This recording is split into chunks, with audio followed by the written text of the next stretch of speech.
Gênesis capítulo 6, versículo 4. 4 linhas. 4 linhas que provocaram mais debates, mais teorias e mais controvérsia do que praticamente qualquer outro trecho da Bíblia inteira. E o que essas 4 linhas dizem é tão perturbador que durante séculos teólogos tentaram suavizar, reinterpretar e até ignorar o que está escrito ali. Porque o texto diz, de forma direta, que seres que não eram humanos desceram, tiveram filhos com mulheres da terra, e que esses filhos se tornaram gigantes.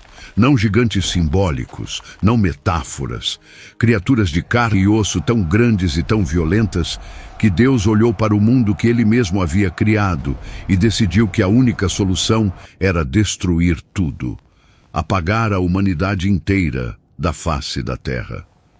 Mas quem eram esses seres? De onde vieram? E por que a Bíblia dedica tão poucas palavras a um evento tão monstruoso?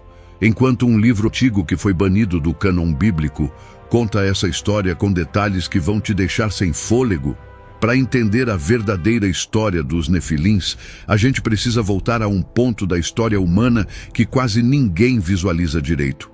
Esquece a imagem de Adão e Eva no jardim. Esquece as pinturas renascentistas com anjos de asas brancas tocando harpa nas nuvens. O mundo antes do dilúvio, o mundo antediluviano, era algo completamente diferente de qualquer coisa que você já imaginou. A humanidade tinha se multiplicado. Gênesis 5 lista as genealogias de Adão até Noé, 10 gerações. E aqui entra um detalhe que a maioria das pessoas ignora. Essas gerações viviam centenas de anos.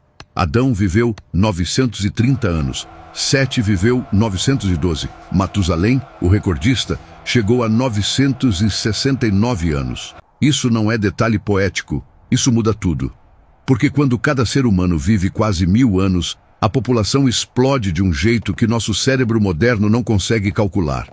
Estudiosos que fizeram as contas estimam que no tempo de Noé, a população da Terra poderia ter chegado a bilhões de pessoas, não milhares, não milhões, bilhões. Agora imagine esse cenário.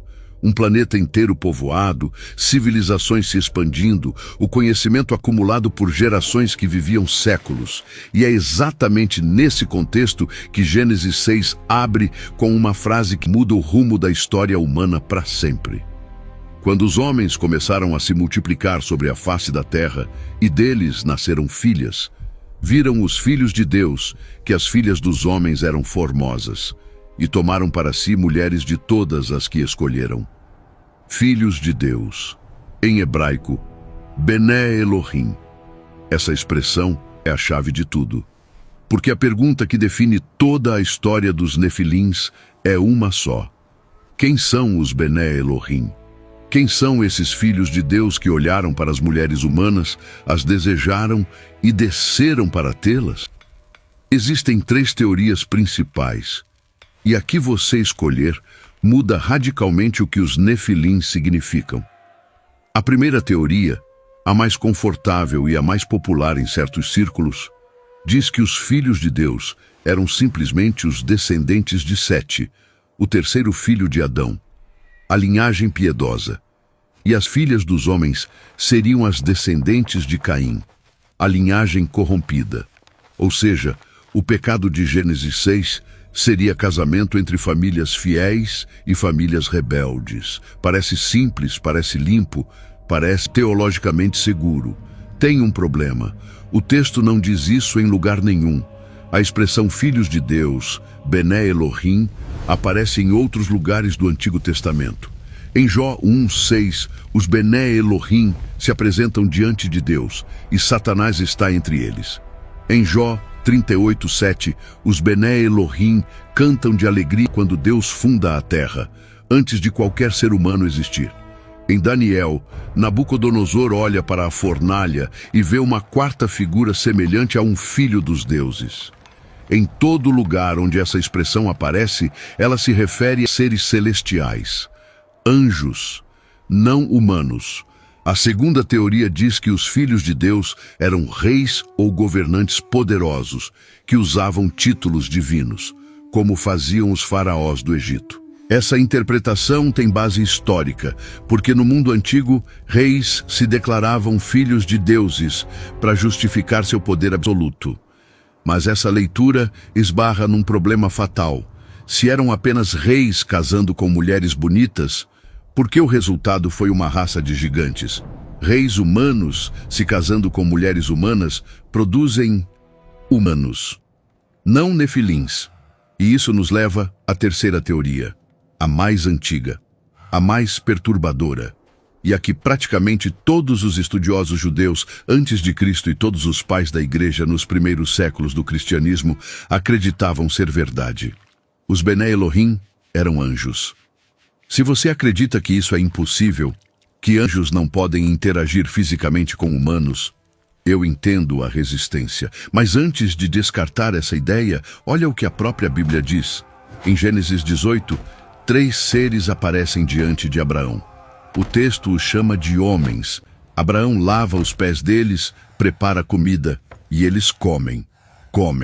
Sentam e mastigam pão e carne de bezerro. E um deles é o próprio Senhor. Os outros 2 são anjos que depois vão até Sodoma. Esses mesmos anjos, ao chegar em Sodoma, entram na casa de Ló. E a multidão da cidade cerca a casa, exigindo que Ló entregue os 2 para serem violentados. Pense nisso. Os homens de Sodoma olharam para aqueles seres e viram corpos físicos tão reais, tão tangíveis, que desejaram abusar deles. Anjos da Bíblia não são espíritos abstratos flutuando em nuvens. Quando se materializam, eles têm corpos. Eles comem, eles tocam. Eles podem ser tocados. E é exatamente isso que o livro de Enoque descreve ter acontecido, mas numa escala que Gênesis 6 mal sugere. O livro de Enoque não faz parte da Bíblia protestante nem da católica, mas faz parte do cânon da Igreja Ortodoxa Etíope. E aqui está o detalhe que deveria fazer qualquer pessoa prestar atenção. Judas, o meio-irmão de Jesus, cita Enoque diretamente na sua epístola no Novo Testamento. Judas, versículo 14. Enoque, o 7º depois de Adão, profetizou sobre estes, dizendo: Eis que veio o Senhor com milhares de seus santos. Essa é uma citação direta de 1 Enoque, capítulo 1, versículo 9. Se o autor inspirado do Novo Testamento considerou Enoque digno de ser citado como profeta, talvez a gente devesse ouvir o que ele tem a dizer. E o que Enoque diz é devastador. Segundo 1 Enoque, capítulo 6 a 16, um grupo de 200 anjos, 200, tomou uma decisão. O líder deles se chamava Semiasa, e eles fizeram um pacto, todos juntos, porque Semiasa sabia que o que estavam prestes a fazer era uma violação tão grave das leis do Criador que ele não queria carregar a culpa sozinho. Ele disse, e o texto registra as palavras dele: Temo que vocês não concordem de fato em fazer isso, e que eu sozinho tenha que pagar pelo grande pecado. E os outros responderam: Juremos todos um juramento e nos comprometamos por maldições mútuas a não abandonar este plano até que o tenhamos cumprido. 200 anjos jurando. Não foi um ato impulsivo, foi uma conspiração planejada, um ponto sem retorno deliberado. E o lugar onde fizeram esse juramento tem nome: Monte Hermon. Em hebraico, Hermon vem da raiz Eren, que significa dedicado à destruição, amaldiçoado, banido. O próprio nome do lugar carrega a audição do que aconteceu ali. Se você concorda que essa é uma das histórias mais impressionantes que já ouviu, comente: Eu não sabia. Esses 200 anjos desceram, e o que fizeram não se limitou a tomar mulheres humanas. Enoque lista os nomes dos líderes e o que cada um ensinou à humanidade. Azazel ensinou metalurgia, a fabricação de espadas, facas, escudos, armaduras, e ensinou as mulheres a usar cosméticos, tintas para os olhos, pedras preciosas para ornamento. Parece inocente? Pense de novo. Num mundo sem guerra organizada, Azazel introduziu as armas. Num mundo onde a vaidade não existia como indústria, ele criou a obsessão pela aparência. E Mesaraque ensinou encantamentos e feitiçaria. Armar os ensinou como desfazer encantamentos, o contra-feitiço. Baraquiel ensinou astrologia. Cocabiel ensinou as constelações. Tamiel ensinou astronomia. Asradel ensinou os ciclos da lua. Percebe o que está acontecendo aqui? Não foi apenas uma transgressão sexual. Foi uma transferência de tecnologia. Conhecimento que pertencia ao domínio celestial foi despejado sobre uma humanidade que não estava preparada para recebê-lo. Imagine dar armas nucleares a uma civilização da Idade do Bronze. O resultado é exatamente o que você esperaria: destruição em escala apocalíptica. E o pior ainda não veio, porque os filhos que nasceram dessas uniões, os Nefilins, não eram apenas grandes. Enoque, capítulo 7, diz que eles cresceram até ter 3.000 côvados de altura. Agora, a maioria dos estudiosos acredita que esse número é uma hipérbole ou um erro de cópia, que 3.000 côvados seriam mais de 1.300 metros, mais alto que qualquer edifício já construído. Mas mesmo que o número real fosse uma fração disso, mesmo que os Nefilins tivessem 3, 4, 5 metros de altura, o que o texto descreve sobre o comportamento deles é o que realmente congela o sangue. Os Nefilins começaram consumindo toda a produção dos homens, toda a comida, toda a colheita, todo o gado. Quando não havia mais o que comer, eles se voltaram contra os próprios seres humanos. Enoque 7, 4, 5. E começaram a pecar contra os pássaros, e contra os animais, e contra os répteis, e contra os peixes, e a devorar a carne uns dos outros, e a beber o sangue. Canibalismo, consumo de sangue, violência contra toda forma de vida.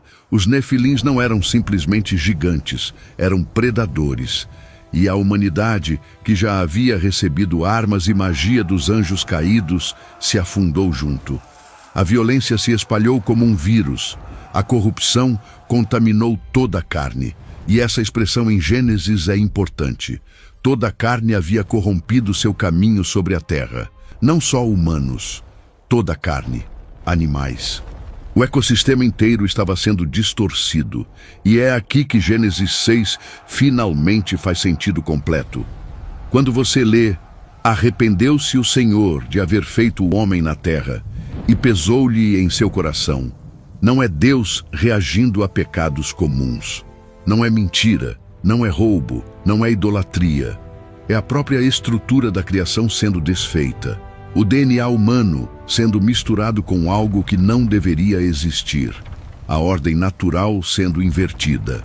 A linha entre o celestial e o terrestre, entre o divino e o humano, sendo apagada de forma irreversível. O dilúvio não foi um castigo desproporcional de um Deus irritado. Foi uma cirurgia, uma amputação radical para salvar o que ainda podia ser salvo. E a única família que ainda era geneticamente pura, Gênesis 6, 9, diz que Noé era perfeito em suas gerações. A palavra hebraica é tamim, que significa sem defeito, íntegro, inteiro. Essa família foi preservada dentro de uma arca, enquanto o mundo era lavado do que havia se tornado. Mas se você acha que o dilúvio resolveu o problema dos Nefilins, prepare-se, porque o que vem depois é ainda mais perturbador. Gênesis 6:4 contém uma frase que a maioria das pessoas lê sem prestar atenção. Havia Nefilins na terra naqueles dias, e também depois. 3 palavras que destroem a ideia de que o dilúvio eliminou os gigantes de uma vez por todas. Porque séculos depois do dilúvio, quando Moisés envia 12 espias para investigar a terra de Canaã, 10 deles voltam apavorados. Números. Também vimos ali os Nefilins, os filhos de Anak, que são descendentes dos Nefilins. E éramos aos nossos próprios olhos como gafanhotos, e assim também éramos aos olhos deles, gafanhotos. Homens adultos, guerreiros treinados, olharam para aquelas criaturas e se sentiram do tamanho de insetos. E esses não eram os únicos. A Bíblia lista uma quantidade impressionante de povos gigantes que habitavam Canaã e as regiões ao redor. Os Anaquins, os Refaíns, os Emins, os Zuzins, os Zamzumins. Deuteronômio 11 diz que os Emins eram um povo grande, numeroso e alto como os Anaquins e que eram considerados Refaíns. E o leito de Og, rei de Bazã, o último dos Refaíns, media 9 côvados de comprimento por 4 de largura. Isso é aproximadamente 4 metros por 1,80. Um homem que precisava de uma cama de 4 metros. Como é que gigantes existiam depois do dilúvio, se o dilúvio destruiu tudo? Essa é a pergunta que atormenta teólogos há milênios. E existem basicamente 2 respostas possíveis, e nenhuma delas é confortável. A primeira possibilidade é que houve uma segunda incursão, que outros anjos, depois do dilúvio, fizeram o mesmo que os 200 do Monte Hermon. Gênesis 6:4 diz naqueles dias e também depois, o que poderia indicar que o fenômeno se repetiu. Se a primeira incursão aconteceu porque anjos tinham o livre-arbítrio de se rebelar, nada impedia que outros fizessem o mesmo depois. A segunda possibilidade é genética, que o DNA dos Nefilins sobreviveu ao dilúvio através das esposas dos filhos de Noé. A Bíblia diz que Noé era perfeito em suas gerações, Tamim, mas não diz o mesmo sobre sua esposa ou sobre as esposas de Sem, Cam e Jafé. Se alguma delas carregava genes dos Nefilins, mesmo de forma recessiva, isso explicaria como os gigantes reapareceram gerações depois. E explicaria por que eles se concentravam em regiões específicas, Canaã, Bazã, o Vale dos Refaíns, como se aquele traço genético tivesse se manifestado em certas linhagens e não em outras. Se isso te surpreendeu, dá um like agora. Esse vídeo demorou semanas de pesquisa e cada like ajuda ele a chegar a mais pessoas que precisam ouvir essa história. Seja qual for a explicação, o resultado é o mesmo. Quando os israelitas finalmente saíram do Egito e chegaram à fronteira da Terra Prometida, eles descobriram que a terra que Deus havia prometido a Abraão não estava vazia, estava ocupada por gigantes e não por acaso. Pensa no absurdo dessa situação. Deus promete uma terra ao seu povo. Diz que vai ser deles. E quando eles chegam lá, a terra está infestada de nefilins. Por quê? Porque Deus prometeria justamente uma terra dominada pelas criaturas mais aterradoras que já pisaram no planeta. Aqui está a resposta que vai mudar sua perspectiva sobre toda a narrativa do Antigo Testamento, porque os nefilins estavam ali de propósito, não por acaso, de propósito. Canaã não era apenas uma terra geográfica, era um território estrategicamente ocupado por linhagens corrompidas, exatamente para impedir que o plano de Deus se cumprisse, exatamente para bloquear a linhagem que produziria, séculos depois, o Messias. A guerra contra os gigantes não era uma conquista territorial. Era uma guerra espiritual com forma física. E quando você entende isso, as ordens de extermínio total que Deus dá aos israelitas, ordens que incomodam leitores modernos, ordens que críticos usam para atacar o Deus do Antigo Testamento, ganham um contexto completamente diferente. Deus não mandou destruir nações inocentes. Ele mandou limpar uma contaminação genética e espiritual que ameaçava a própria sobrevivência da raça humana como Deus a havia criado. Josué entendeu a missão. E a Bíblia registra em detalhes como ele combateu os gigantes de Canaã, cidade por cidade, fortaleza por fortaleza. Josué 22 diz: naquele mesmo tempo, veio Josué e eliminou os anaquins da região montanhosa, de Hebron, de Debir, de Anabe e de toda a região montanhosa de Judá e de Israel. Josué os destruiu totalmente com suas cidades. Nenhum dos anaquins foi deixado na terra dos filhos de Israel. Somente em Gaza, em Gate e em Asdod alguns restaram. Gaza, Gate, Asdod, cidades dos filisteus. Josué limpou a terra de Israel, mas deixou bolsões de gigantes exatamente no território filisteu. E é por isso, ouça bem, é exatamente por isso que 400 anos depois, quando um jovem pastor chamado Davi desce ao vale de Elá, ele encontra do outro lado um soldado filisteu de Gate. De Gate, uma das 3 cidades onde Josué não eliminou os anaquins, com quase 3 metros de altura. Golias não era um soldado alto. Golias era um descendente direto dos Nefilins, o último eco de uma guerra que começou antes do dilúvio. E a Bíblia não para em Golias.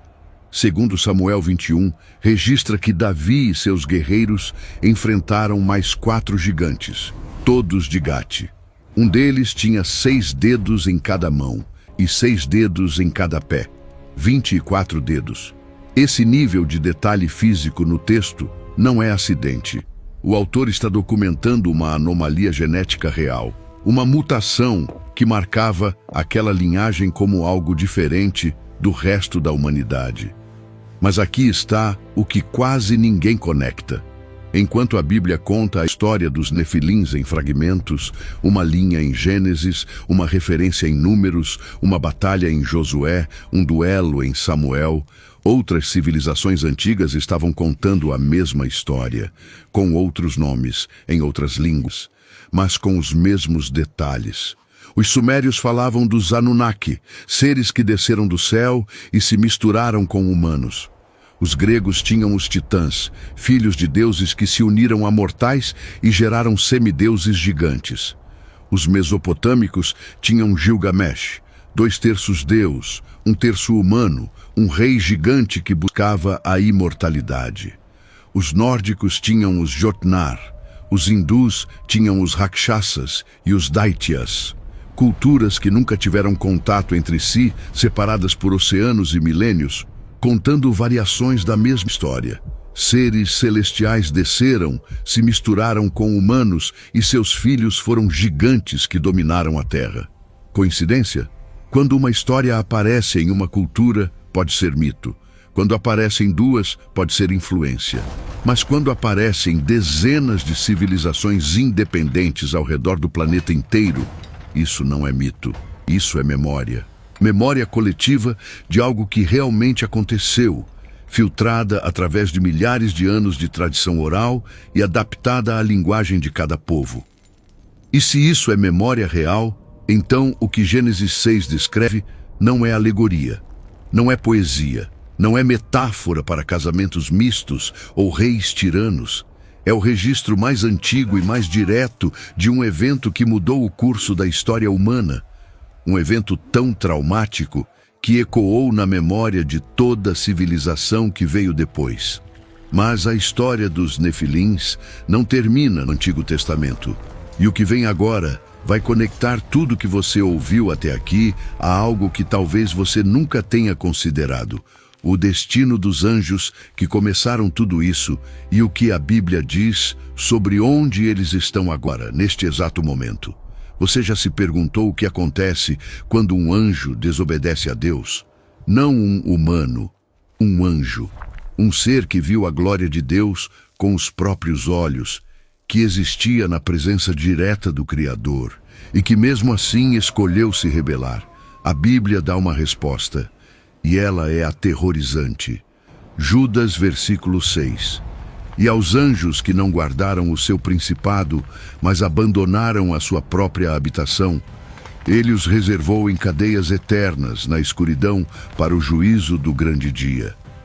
Cadeias eternas, escuridão, reservados para julgamento.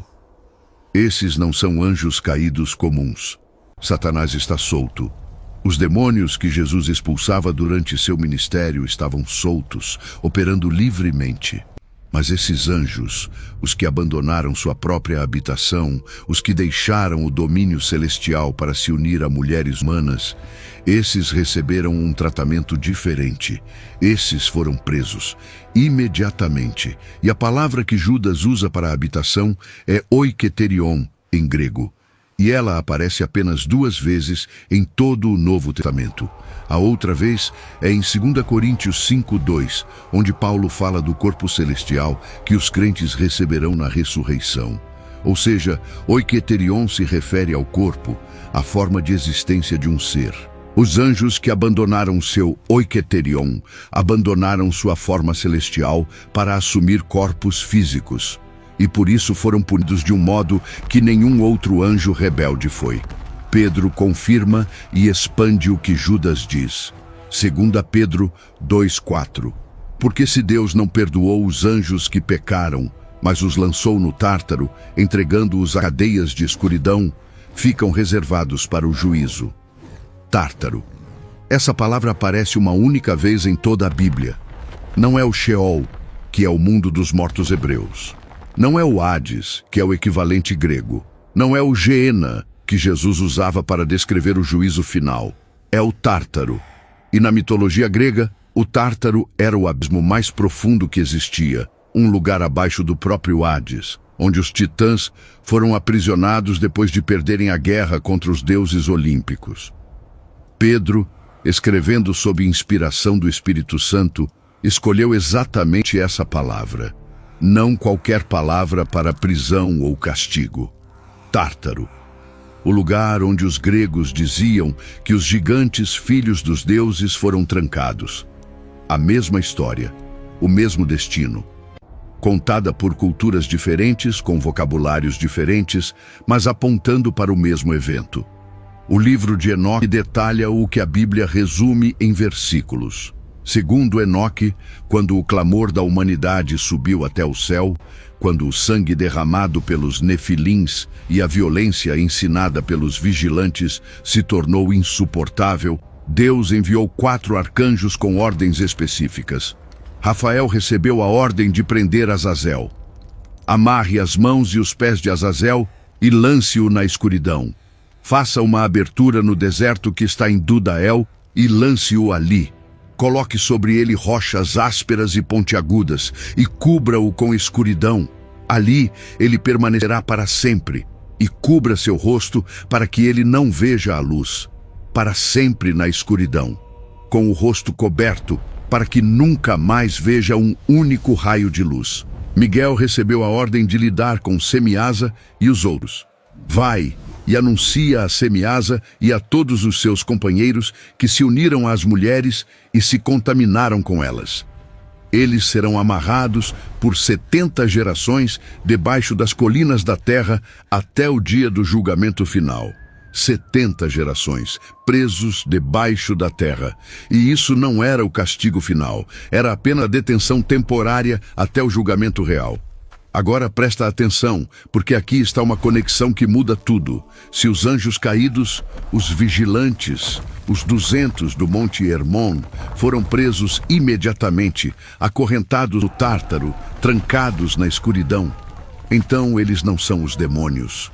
Os demônios que a Bíblia descreve operando no mundo, os espíritos imundos que Jesus expulsava, os poderes que Paulo diz que lutam contra nós, não podem ser os vigilantes, porque os vigilantes estão presos.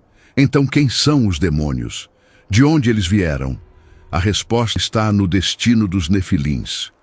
Os corpos dos nefilins morreram, no dilúvio, nas guerras, de causas naturais. Mas os nefilins não eram totalmente humanos. Eram híbridos, metade celestial, metade terrestre. E segundo o livro de Enoque, quando os corpos deles morreram, os espíritos deles não foram para onde vão os espíritos humanos. Enoque 15:8-10. Agora, os gigantes que nasceram dos espíritos e da carne serão chamados espíritos malignos sobre a terra, e na terra será sua morada. Espíritos malignos saíram de seus corpos, porque nasceram de mulheres, mas sua origem é dos santos vigilantes.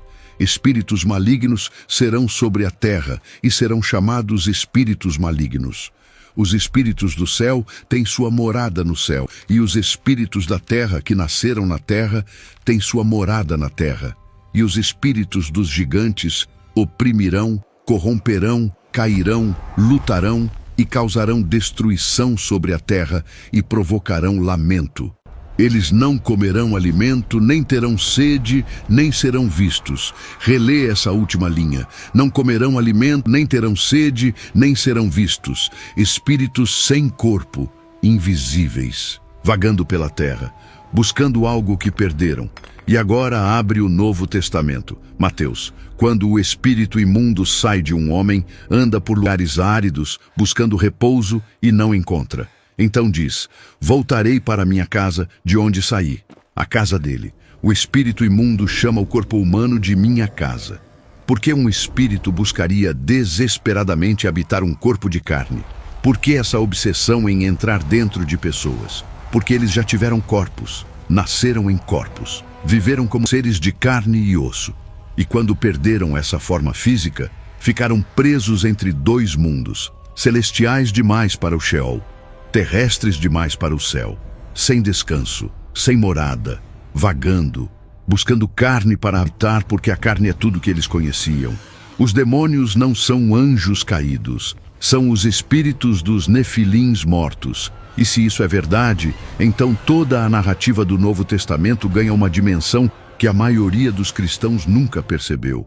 Quando Jesus expulsava demônios, ele não estava simplesmente curando doenças mentais ou realizando milagres para impressionar multidões. Ele estava continuando a guerra que começou em Gênesis 6. Cada exorcismo era uma batalha nessa guerra. Cada espírito imundo expulso era um eco dos nefilins. Lembra do endemoninhado gadareno? Marcos 5.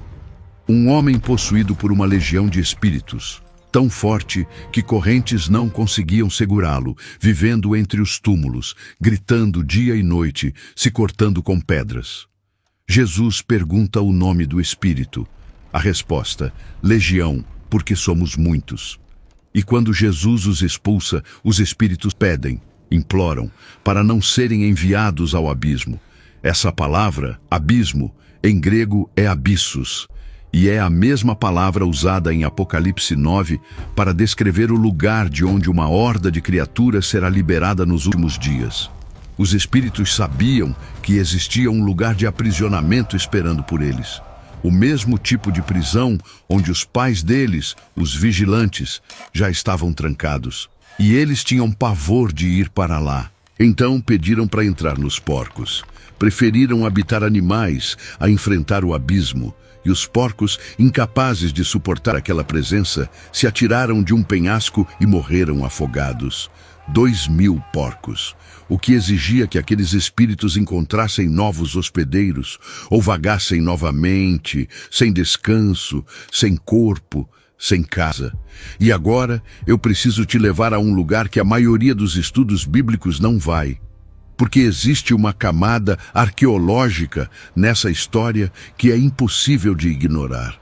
Se os nefilins eram reais, se gigantes de 3, 4, 5 metros andaram sobre a terra, deveriam existir evidências físicas. E elas existem. Mas a história dessas evidências é quase tão perturbadora quanto a história dos próprios nefilins. Em 1911, mineradores trabalhando na caverna de Lovelock, em Nevada, nos Estados Unidos, encontraram milhares de artefatos e ossos humanos, alguns pertencentes a indivíduos que mediam mais de 2,5 metros. A tribo local, Paiute, tinha uma tradição oral sobre uma raça de gigantes ruivos chamados Siteká, canibais que aterrorizavam os povos nativos até serem encurralados naquela caverna e exterminados. Em 1912, na cidade de Delavan, Wisconsin, 18 esqueletos foram escavados de um monte funerário, alguns medindo entre 2,40 metros e 2,80 metros, com crânios alongados e fileiras duplas de dentes. O jornal New York Times noticiou a descoberta, não um tabloide, o New York Times. Na década de 1950, durante escavações na Turquia, na região do Vale do Eufrates, foram encontrados ossos de fêmur com quase 120 centímetros de comprimento. Um fêmur humano normal tem entre 40 e 48 centímetros. Esse fêmur, se proporcional, pertenceria a alguém com mais de 4,5 metros de altura. E aqui é onde a história fica sombria de um jeito diferente. porque a grande maioria desses achados desapareceu. Ossos enviados ao Smithsonian Institution que nunca mais foram catalogados ou exibidos. Relatórios arqueológicos que foram arquivados e esquecidos. Escavações que foram interrompidas sem explicação. Eu não vou te dizer que existe uma conspiração global para esconder a existência de gigantes. O que eu vou te dizer é o seguinte: a arqueologia oficial opera dentro de um paradigma, e esse paradigma não tem espaço para seres que não se encaixam na narrativa evolutiva padrão. Quando algo aparece que não deveria existir segundo o modelo aceito, a tendência não é reescrever o modelo, é ignorar a anomalia. Isso não é conspiração, é viés institucional. E acontece em todas as áreas da ciência, não só na arqueologia. Mas existe um lugar onde as evidências não desapareceram, onde você pode ir hoje com seus próprios olhos e ver estruturas que desafiam qualquer explicação convencional. Baalbek, no Líbano. Baalbek é um complexo de templos romanos construído sobre uma plataforma de pedra que não é romana.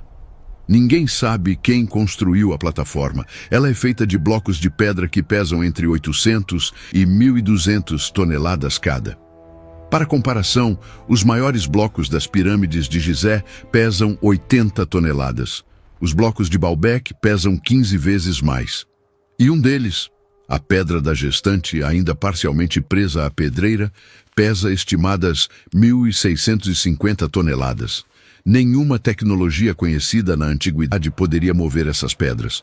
Nenhum sistema de rampas, rolos ou alavancas explica como blocos de 1.000 toneladas foram cortados com precisão milimétrica, transportados e encaixados sem argamassa.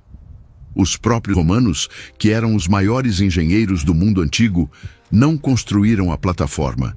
Eles construíram seus templos em cima dela porque reconheceram que aquele lugar já era sagrado. E a tradição local, tradição que precede os romanos, precede os gregos, precede os fenícios, diz que Baalbek foi construída pelos gigantes. O nome árabe antigo de Baalbek era a fortaleza de Nimrod. E Nimrod, segundo Gênesis 10, era o primeiro homem poderoso na terra. E a tradição judaica o identifica como um Refaim, um descendente dos Nefilins. Mas não é só Baalbek. Em toda a região que a Bíblia identifica como território dos Refaíns, Bazã, o Golã, partes da Jordânia atual, existem milhares de estruturas megalíticas, dolmens, círculos de pedra, campos inteiros de monumentos feitos com blocos que nenhuma comunidade agrícola da Idade do Bronze teria razão ou capacidade de erguer. Em Rouge Melhiri, nos Montes Golã, existe um complexo de círculos concêntricos de pedra com mais de 150 metros de diâmetro, visível apenas do ar, cuja função ninguém consegue explicar. Os arqueólogos israelenses que estudaram o local estimam que a construção exigiu mais de 40.000 toneladas de pedra basáltica. E não existe nenhum assentamento antigo nas proximidades que tivesse população suficiente para realizar uma obra desse tamanho. A Bíblia chama aquela região de Terra dos Refaíns. Deuteronômio. O resto de Gileade e todo o Bazã, o reino de Og, dei a meia tribo de Manassés, toda a região de Argobe, com todo o Bazã, que se chamava a terra dos Refaíns. Terra dos Refaíns, terra dos gigantes. E é exatamente ali que estão as estruturas que ninguém consegue explicar. Agora, eu sei o que um cético diria neste ponto. Diria que os gigantes da Bíblia são um exagero, que Golias provavelmente tinha 2 metros, não 3, que os espias de Moisés estavam com medo e exageraram o tamanho dos habitantes de Canaã, que as estruturas megalíticas foram construídas por comunidades humanas normais, usando técnicas que simplesmente não entendemos ainda. E eu respeito esse ceticismo, de verdade. Mas o ceticismo honesto exige que você lide com todos os dados, não apenas com os que cabem na sua conclusão preferida. E o dado mais difícil de explicar não é um osso, não é uma pedra, não é um versículo isolado. É a convergência. É o fato de que o registro bíblico, o livro de Enoque, a mitologia suméria, a tradição grega, os relatos nativos americanos, as estruturas megalíticas, os achados arqueológicos anômalos e as tradições orais de povos em 5 continentes, todos apontam para a mesma coisa. Seres que não eram inteiramente humanos, gigantes, filhos de deuses, nascidos da mistura entre o celestial e o terrestre, vivendo, reinando, devorando e sendo destruídos. A quantidade de evidências independentes que teriam que ser simultaneamente falsas para que os Nefilins sejam ficção é tão grande que exige mais fé descartá-los do que aceitá-los. E se eles existiram, se tudo isso realmente aconteceu, então a pergunta que deveria estar queimando na sua mente agora não é sobre o passado, é sobre o futuro. Porque Jesus, quando seus discípulos perguntaram como seriam os últimos dias, disse algo que a maioria dos pregadores ignora completamente. Mateus: porque assim como foi nos dias de Noé, assim será a vinda do Filho do Homem. Como foi nos dias de Noé. Essa frase geralmente é interpretada como: as pessoas estavam distraídas, comendo, bebendo, casando, e estavam. Mas o que mais estava acontecendo nos dias de Noé? Anjos cruzando a fronteira entre o celestial e o terrestre, DNA sendo corrompido, nefilins caminhando sobre a terra, conhecimento proibido sendo transferido para a humanidade, violência enchendo a terra. Se como nos dias de Noé significa apenas que as pessoas estarão distraídas, Jesus poderia ter dito como nos dias de qualquer geração. Mas ele não disse isso. Ele disse Noé. Especificamente Noé.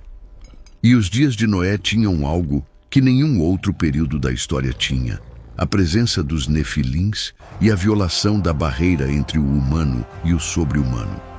O que isso significa para o futuro? O que Apocalipse revela sobre o que está preso no abismo, esperando para ser solto. E como tudo isso se conecta a profecias que estão se cumprindo agora. Isso é o que vem a seguir. Apocalipse capítulo 9. João, exilado na ilha de Patmos, recebe uma visão do que acontecerá nos últimos dias. E o que ele descreve é tão estranho, tão fora de qualquer categoria normal, que a maioria dos comentaristas trata como pura simbologia. Mas depois de tudo que vimos até agora, eu quero que você leia essa passagem com olhos diferentes. Versículo 1. O 5º anjo tocou a trombeta, e viu uma estrela que do céu caiu na terra. E foi-lhe dada a chave do poço do abismo. Uma estrela que caiu do céu. Na linguagem apocalíptica, estrelas que caem são anjos. E esse anjo recebe a chave de um lugar específico, o poço do abismo. O abismo, o mesmo abismo que a legião de demônios implorou para não ser enviada. O mesmo lugar que Pedro e Judas descrevem como prisão dos anjos que pecaram. Agora esse poço vai ser aberto. Versículo 2. E abriu o poço do abismo, e subiu fumaça do poço como a fumaça de uma grande fornalha. E com a fumaça do poço escureceu-se o sol e o ar. E do meio dessa fumaça, algo sai. Algo que estava trancado. Algo que estava esperando. Versículos 3 a 10 descrevem as criaturas que emergem do abismo. E a descrição é perturbadora. Elas têm aparência de gafanhotos, mas não são gafanhotos. Têm rostos que parecem humanos, cabelos como cabelos de mulher, dentes como dentes de leão, couraças como couraças de ferro. O som das suas asas é como o estrondo de carruagens com muitos cavalos correndo para a batalha. E elas têm caudas semelhantes a escorpiões, com ferrões que causam tormento por 5 meses. Não morte, tormento. E as pessoas atormentadas por elas desejarão morrer, mas a morte fugirá delas. Agora pare e pense. Se essas criaturas estavam presas no abismo, o mesmo abismo onde os vigilantes foram trancados, o mesmo abismo que os espíritos dos nefilins temiam, Então, o que exatamente está saindo desse poço? Gafanhotos comuns não são trancados em prisões sobrenaturais. Metáforas não precisam de chaves e correntes. Algo real está preso ali. E quando for solto, o mundo vai saber. E essas criaturas têm um rei. Versículo 11. E tinham sobre si como rei o anjo do abismo. Em hebraico, era o seu nome Abaddon. E em grego, Apollyon. Abaddon. Apollyon. Ambos os nomes significam a mesma coisa. Destruidor. O rei do abismo. O anjo que governa o que está aprisionado nas profundezas. Alguns estudiosos identificam Apollyon com Satanás, mas o texto não apoia isso. Satanás é descrito em Apocalipse como o dragão, a serpente antiga. E ele está solto, operando no mundo, até ser preso em Apocalipse 20. Apollyon é um ser diferente, um rei sobre criaturas que estavam aprisionadas. E se os seres do abismo são os vigilantes e sua progenie, então Apollyon pode ser o líder deles. Talvez o próprio Semiasa ou Azazel, os líderes do pacto do Monte Hermon, finalmente soltos depois de milênios de escuridão. Soltos não para a redenção, soltos para cumprir um papel no juízo de Deus sobre a terra. Mas Apocalipse 9 não é o único lugar onde a Bíblia aponta para o retorno dessas entidades. Existe uma profecia em Daniel que é tão específica que é impossível não notar a conexão, uma vez que você sabe o que procurar. Daniel, capítulo 2. O sonho de Nabucodonosor. A grande estátua com cabeça de ouro, peito de prata, ventre de bronze, pernas de ferro, cada metal representando um império mundial. Babilônia, Pérsia, Grécia, Roma. Essa interpretação é aceita por praticamente todos os estudiosos bíblicos, mas são os pés da estátua que mudam tudo. Versículo 43. Quanto ao que viste do ferro misturado com barro de lodo, misturar-se-ão mediante semente humana, mas não se ligarão um ao outro, assim como o ferro não se mistura com o barro. Misturar-se-ão mediante semente humana. Na maioria das traduções em português, essa frase é suavizada, mas o aramaico original diz algo mais perturbador. A palavra é árabe, misturar-se, mesclar-se. E os sujeitos são eles. Um pronome indefinido que não se refere aos reinos anteriores. Eles se misturarão com a semente dos homens. Eles, algo que não é humano, tentará se mesclar com a humanidade, mas não conseguirá se unir completamente, assim como o ferro não se liga ao barro. A última forma de poder mundial antes da volta de Cristo será caracterizada por uma mistura. Algo não humano tentando se fundir com o humano. Ferro tentando se ligar ao barro e falhando. Não se unindo completamente, produzindo algo instável, frágil, rachado. Como nos dias de Noé. A mesma violação, a mesma mistura, a mesma tentativa de cruzar uma fronteira que Deus estabeleceu. E quando você junta Daniel com Mateus, a imagem que emerge é clara demais para ser ignorada. O que aconteceu antes do dilúvio vai acontecer de novo. Não exatamente da mesma forma. A Bíblia nunca é uma repetição mecânica, mas o padrão será o mesmo. A barreira entre o humano e o que não é humano será violada novamente. E o resultado será igualmente catastrófico. E isso nos leva a uma pergunta que a maioria dos teólogos evita, mas que é impossível contornar depois de tudo que vimos. Existe um propósito por trás de tudo isso? A rebelião dos vigilantes, o nascimento dos nefilins, a corrupção da terra, o dilúvio, a sobrevivência dos refaíns depois, tudo isso é apenas caos? Ou existe um plano? A resposta está numa frase que passa despercebida em Gênesis. Deus, falando com a serpente no jardim do Éden, logo após a queda: porei inimizade entre ti e a mulher, entre a tua descendência e a descendência dela. Esta te ferirá a cabeça, e tu lhe ferirás o calcanhar. A descendência da mulher esmagará a cabeça da serpente. Essa é a primeira profecia messiânica da Bíblia.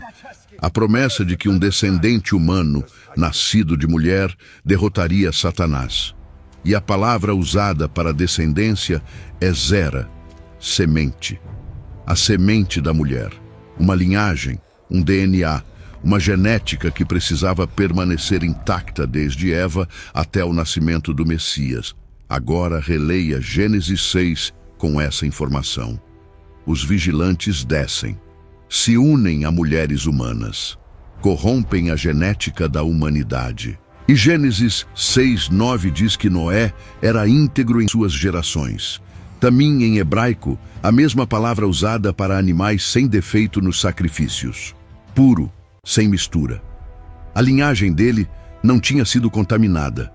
O dilúvio não foi apenas um julgamento contra a maldade.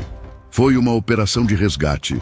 Deus preservou a linhagem pura, a semente da mulher, através de Noé, para que a promessa de Gênesis pudesse ser cumprida. Se toda a humanidade tivesse sido geneticamente corrompida, se não restasse nenhum humano plenamente humano, o Messias não poderia nascer. A encarnação de Cristo exigia uma genética humana pura. Deus precisava se fazer homem, não meio anjo, não híbrido, não nefilim, plenamente humano, nascido de mulher, da semente de Abraão, da tribo de Judá, da casa de Davi. Uma cadeia genética ininterrupta desde Adão até Maria. E toda a estratégia dos vigilantes, talvez desde o início, é quebrar essa cadeia, corromper a semente, tornar a encarnação impossível.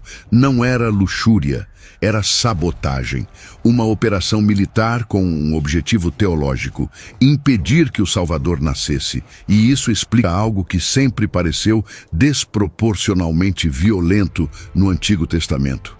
As ordens de exterminação total que Deus deu a Israel quando entraram em Canaã. Deuteronômio 17.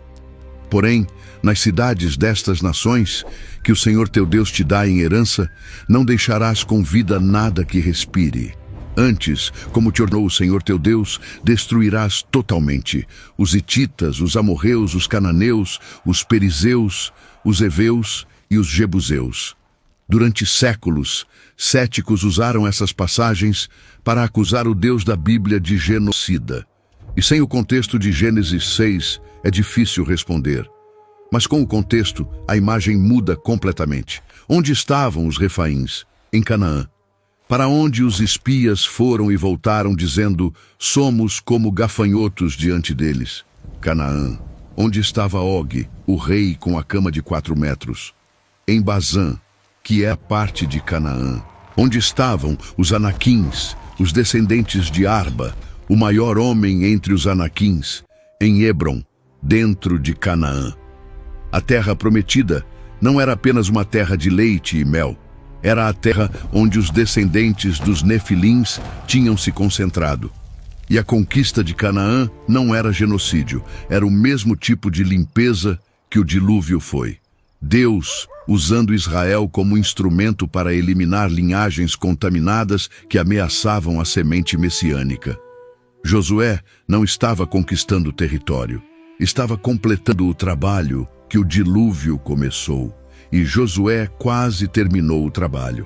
Josué 22. Naquele tempo, veio Josué e exterminou os anaquins da região montanhosa. Não ficou nenhum dos anaquins na terra dos filhos de Israel. Somente em Gaza, em Gate e em Asdod ficaram alguns. Gaza, Gate, Asdod, cidades filisteias. Josué eliminou os gigantes de quase todo lugar, menos das cidades dos filisteus. E gerações depois, de qual cidade veio Golias? Gate. 1 Samuel 17:4. Saiu do arraial dos filisteus um homem guerreiro, cujo nome era Golias, de Gate. Tinha de altura 6 côvados e 1 palmo. Golias não era apenas um soldado alto, era um refaim, um descendente dos nefilins que sobreviveram nas cidades filisteias, exatamente as cidades que Josué não conseguiu limpar. E a batalha de Davi contra Golias não era apenas um pastorzinho contra um guerreiro. Era a semente da mulher contra a semente da serpente. A linhagem de onde viria o Messias contra a linhagem que existia para impedi-lo. E Davi venceu, com uma pedra e uma funda, sem armadura, sem espada, porque a guerra nunca foi sobre força física, era sobre quem Deus havia escolhido para carregar a promessa. E Davi não apenas matou Golias, ele e seus homens caçaram os últimos refaíns. 2 Samuel 21 registra 4 outros gigantes de Gate, todos mortos pela mão dos guerreiros de Davi. Um deles tinha 6 dedos em cada mão e 6 dedos em cada pé, 24 dedos no total, polidactília, um defeito genético que aparece com frequência desproporcional em relatos de gigantes ao redor do mundo. Não é detalhe literário, é assinatura genética. E quando o último desses gigantes caiu, o texto diz algo definitivo. 2 Samuel. Estes 4 nasceram ao gigante em Gate e caíram pela mão de Davi e pela mão de seus servos. A linhagem dos refaíns de Gate foi exterminada. A ameaça genética à linha messiânica foi eliminada. E 1000 anos depois, numa cidade chamada Belém, a 6 quilômetros de onde Davi matou Golias, uma virgem deu à luz um filho, a semente da mulher, intacta, pura, inabalável, apesar de milênios de tentativas para corrompê-la. E é aqui que toda a história dos Nefilins encontra o seu significado final. Porque esta não é uma história sobre gigantes. Nunca foi. É uma história sobre uma guerra. Uma guerra que começou no Éden, quando Deus prometeu que a semente da mulher esmagaria a cabeça da serpente. Uma guerra que se intensificou no Monte Hermon, quando 200 anjos conspiraram para corromper a humanidade. Uma guerra que encheu a terra de monstros, de violência, de abominações que fizeram Deus se arrepender de ter criado o homem. Uma guerra que exigiu um dilúvio para ser contida, mas que sobreviveu nas margens, em Gaza, em Gat, em Asdod. Uma guerra que colocou um pastorzinho adolescente contra um monstro de 3 metros num vale chamado Elá. E uma guerra que culminou numa cruz, numa colina chamada Gólgota, quando a semente da mulher, o Filho de Deus feito carne, derrotou não com uma espada, não com um exército, mas com seu próprio sangue. Colossenses. Tendo despojado os principados e potestades, os expôs publicamente e deles triunfou na cruz. Os principados, as potestades, os poderes por trás dos vigilantes, por trás dos nefilins, por trás de cada tentativa de corromper e destruir o plano de Deus. Na cruz, eles foram derrotados, desarmados, expostos, humilhados publicamente. Mas, e esta é a parte que exige atenção, derrotados não significa eliminados. Ainda não.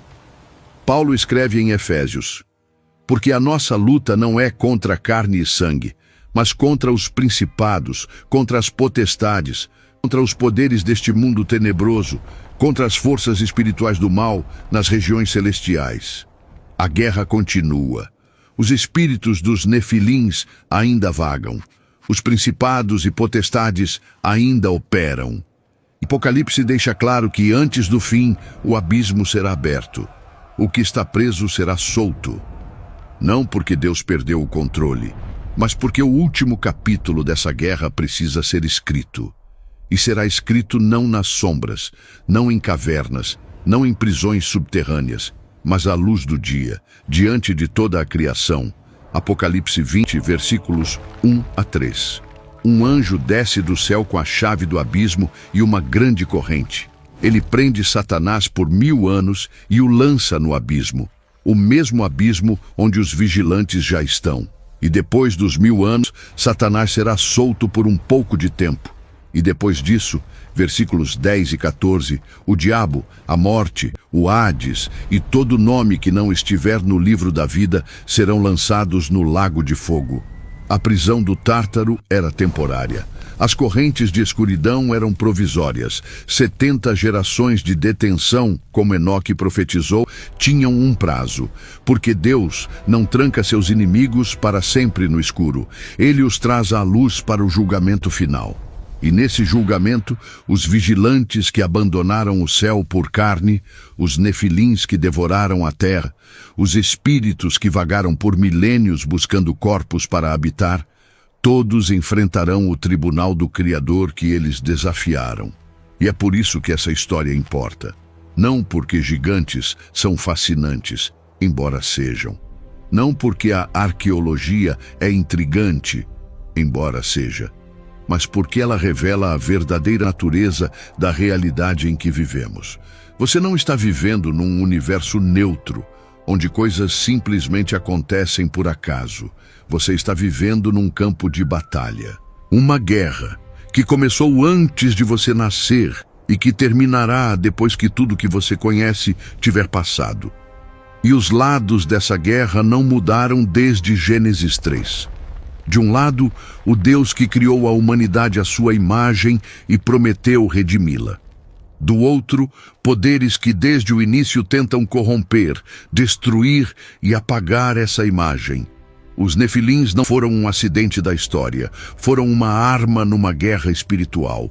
E o dilúvio não foi uma catástrofe natural, foi um contra-ataque divino. E a cruz não foi uma tragédia. Foi a vitória decisiva, e tudo o que acontece agora, tudo está se movendo em direção ao momento em que o abismo será aberto pela última vez. Os prisioneiros serão trazidos para julgamento, e o Deus que escreveu o primeiro capítulo dessa história escreverá o último, como nos dias de Noé. Jesus sabia o que estava dizendo. Ele sabia o que aconteceu naqueles dias, porque ele estava lá. João 1:3. Todas as coisas foram feitas por ele, e sem ele, nada do que foi feito se fez. Ele viu os vigilantes descerem, viu os nefilins nascerem, viu a terra se encher de violência. E ele mesmo decidiu que o dilúvio era necessário para preservar a possibilidade da sua própria encarnação. E quando ele diz que os últimos dias serão como aqueles dias, ele não está dando uma metáfora confortável sobre distração e indiferença. Ele está dando um aviso. A barreira será testada novamente. A fronteira entre o humano e o sobre-humano será pressionada novamente. E desta vez não haverá dilúvio, haverá fogo. 2 Pedro 3:7.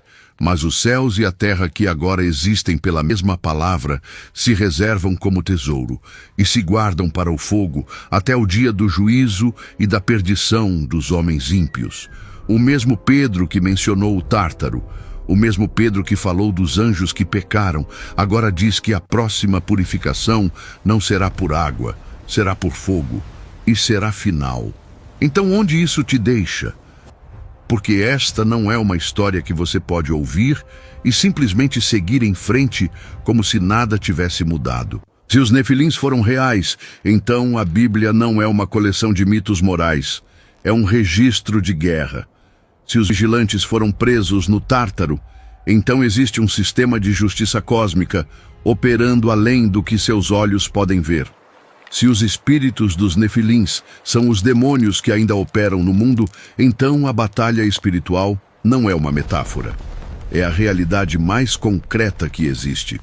E se Jesus disse que os últimos dias seriam como os dias de Noé, então tudo o que vimos neste vídeo não é história antiga, é prólogo. A história dos nefilins não terminou. O último capítulo ainda não foi escrito. E quando for, quando o abismo se abrir e o que está preso for solto, a única pergunta que vai importar é de que lado da guerra você está. E talvez você esteja pensando, mas isso foi há milhares de anos. O que isso tem a ver comigo? Tudo, porque vivemos numa geração que está fazendo exatamente o que os vigilantes fizeram, cruzando fronteiras que não deveriam ser cruzadas. Só que agora não é com anjos descendo do Monte Hermon, é com laboratórios, com tecnologia, com a promessa de que podemos nos tornar mais do que humanos.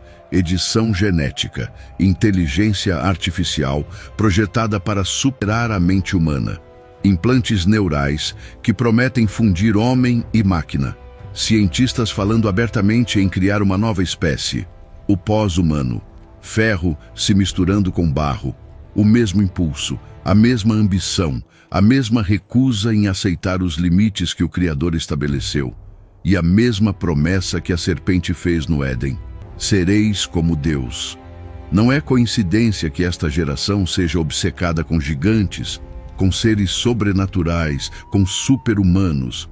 A cultura inteira está gritando o que a Bíblia já disse.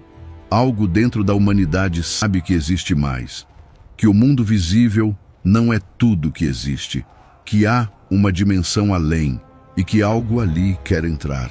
A diferença é que a cultura oferece isso como entretenimento, a Bíblia oferece como aviso. E a diferença entre entretenimento e aviso é que um te diverte e o outro pode salvar a sua vida. Se você assistiu este vídeo inteiro, 1 hora investida numa história que a maioria das igrejas ignora e que a academia descarta, você não fez isso por acidente. Algo trouxe você aqui. A mesma inquietação que não te deixa aceitar respostas fáceis. E agora que você sabe, não pode desfazer. Não pode fingir que Gênesis 6 é só metáfora. Não pode ignorar o Tártaro em 2 Pedro. Não pode ler como nos dias de Noé e pensar que Jesus estava falando sobre o clima. Você sabe demais agora, e conhecimento exige resposta. A guerra é real. As entidades são reais. A vitória de Cristo é real. E a escolha, a sua escolha, é a única variável que ainda está em aberto. 1000 anos antes de Cristo, Davi escolheu enfrentar o gigante quando todo um exército fugiu. Ele não tinha armadura, não tinha treinamento militar, tinha uma funda, 5 pedras e uma convicção inabalável de que o Deus vivo não perde batalhas. O gigante caiu, e essa história não é só história, é convite. O mesmo Deus que derrubou Golias, que afogou os nefilins, que prendeu os vigilantes em correntes eternas, que esmagou a cabeça da serpente numa cruz em Jerusalém. Esse Deus está vivo. E ele ainda está do lado de quem escolhe ficar do lado dele. Agora clica no vídeo que está aparecendo na sua tela. Foi escolhido a dedo para quem chegou até o final desse aqui.